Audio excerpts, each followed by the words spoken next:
The last person to propose a natural cure against cancer is Tullio Simoncini, an Italian oncologist who finds himself in the middle of a storm after having declared that the origin of cancer is not genetic, but it is due to the aggression of a fungus called Candida albicans.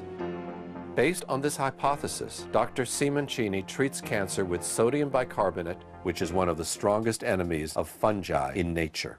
How does a fungus get in the body? Where do you think this all starts from years of research? There is an endemy, a big epidemic pollution because the fungus is undervalued. But it is undervalued because it is not understood.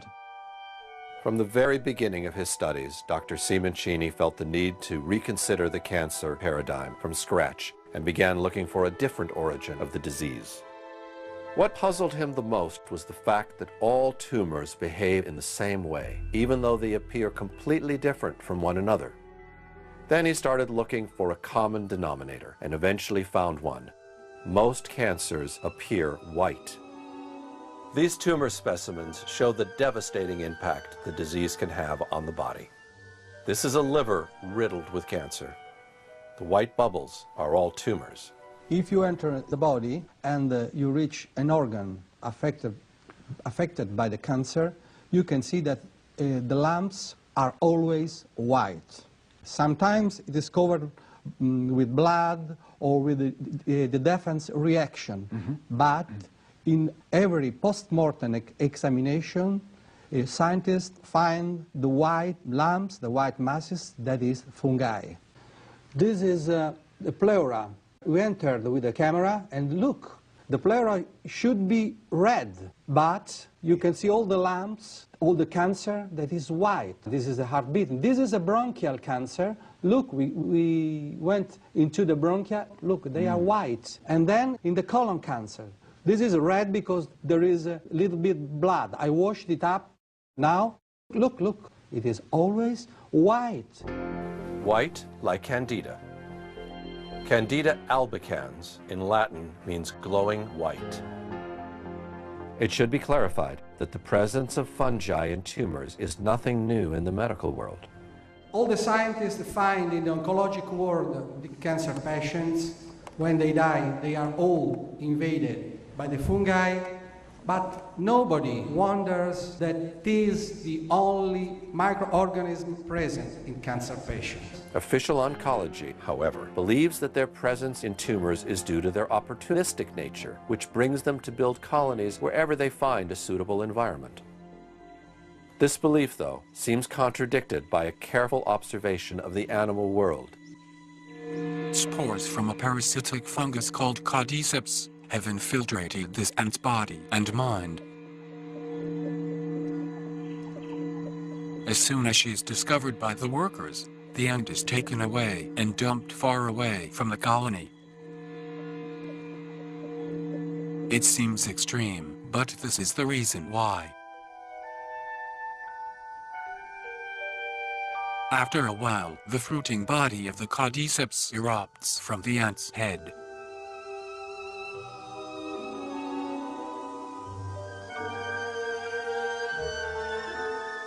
It can take 3 weeks to grow, and when finished, the deadly spores will burst from its tip. Then, any ant in the vicinity will be in serious risk of death. The fungus is so virulent, it can wipe out whole colonies of ants. And it's not just ants that fall victims to this killer. In this case, it was the fungus that caused the ant's death, not the death of the ant to invite the presence of the fungus.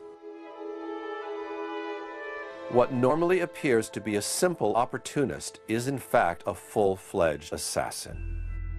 Allora viene il dubbio, non sarà che viene prima debilita l'organismo e poi nel momento in cui la si vede è il momento della massima invasione? Chi ci dice che sia solamente un post hoc?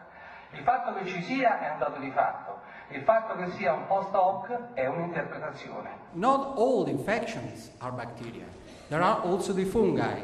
Viruses, smaller. Fungi, bigger. And fungi are the connecting point from the microorganism and the animals.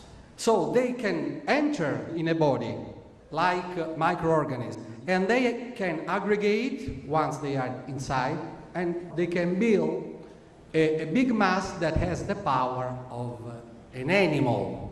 Candida is a very familiar fungus, known especially to women, who sometimes experience an infection in their sexual organs. The vagina is a muscular canal that leads from the outside of the body to the uterus. The warmth and moisture of this canal create a perfect environment for microorganisms to breed. For example, bacteria called lactobacilli, which are naturally present in the vagina, coexist with a yeast fungus called Candida albicans. Normally, the lactobacilli create an acidic environment that keeps the natural yeast population in balance. However, when conditions within the vagina change that either decrease the numbers of lactobacilli or decrease the acidity, these yeast fungi begin to multiply.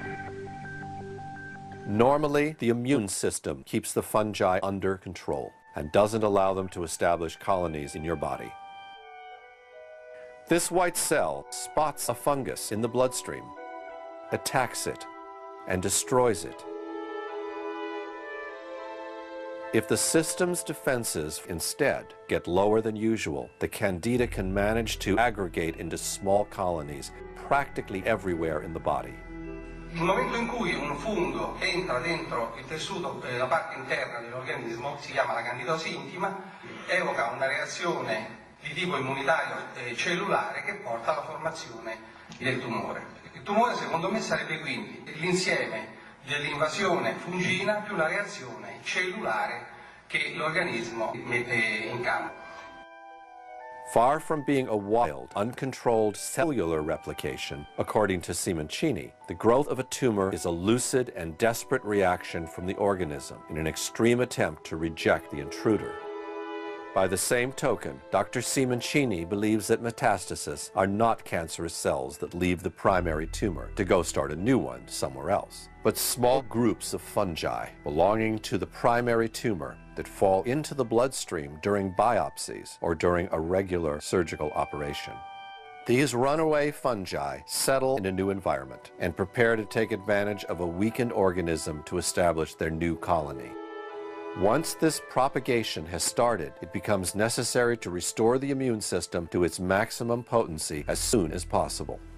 If the